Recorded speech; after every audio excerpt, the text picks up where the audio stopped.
देवो महेश्वरा गुरुर साक्षात परब्रह्म तस्मै श्री गुरुवे नमः तस्मै श्री गुरुवे नमः। आज आषाढी शुद्ध पौर्णिमा म्हणजेच गुरुपौर्णिमा। गुरुपौर्णिमेला व्यास पौर्णिमा म्हणून देखील ओळखले जाते।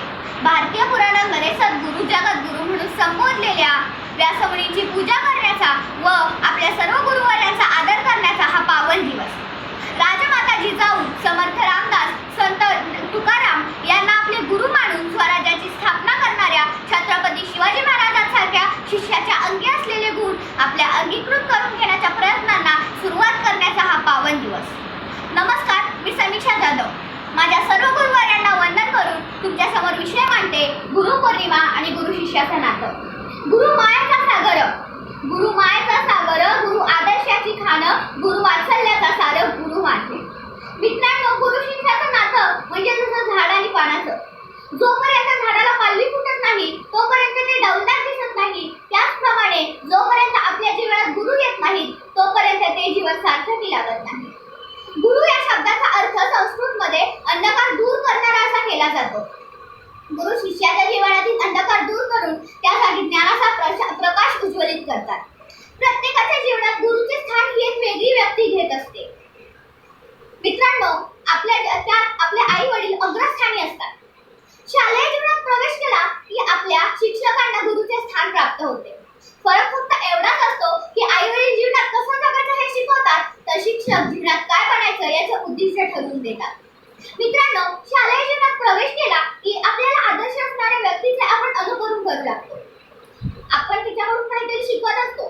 जीवनात कसं वागायचंय, कोणती मूल्य पाळायचे हे आपण त्या व्यक्तीकडून अप्रत्यक्षपणे शिकत असतो।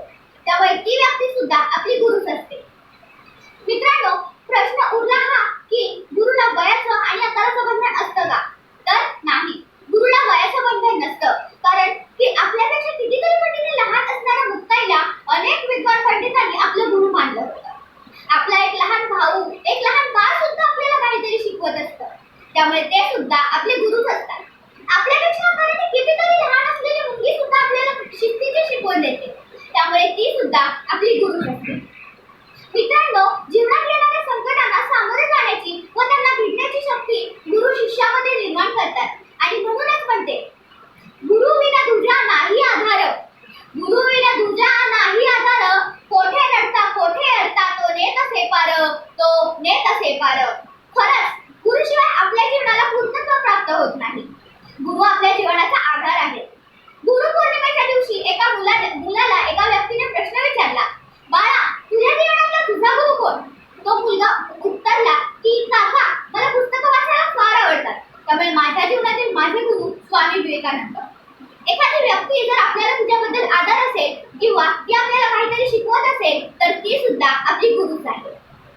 एकलव्य द्रोणाचार्य, श्रीकृष्ण अर्जुन, स्वामी रामकृष्ण परमहंस व स्वामी विवेकानंद, ज्ञानेश्वर, निवृत्तीनाथ अशा जोड्यांकडे पाहिले की हे लक्षात येतं की गुरु व शिष्याचं नातं या जगातील सर्वात सुंदर नातं आहे। म्हणूनच म्हणते मित्रांनो, आपल्या गुरूंचा आदर करा, मरेपर्यंत त्यांच्याशी कृतज्ञ राहा। पुन्हा एकदा माझ्या सर्व गुरूंना वंदन करून मी इथेच थांबते। धन्यवाद।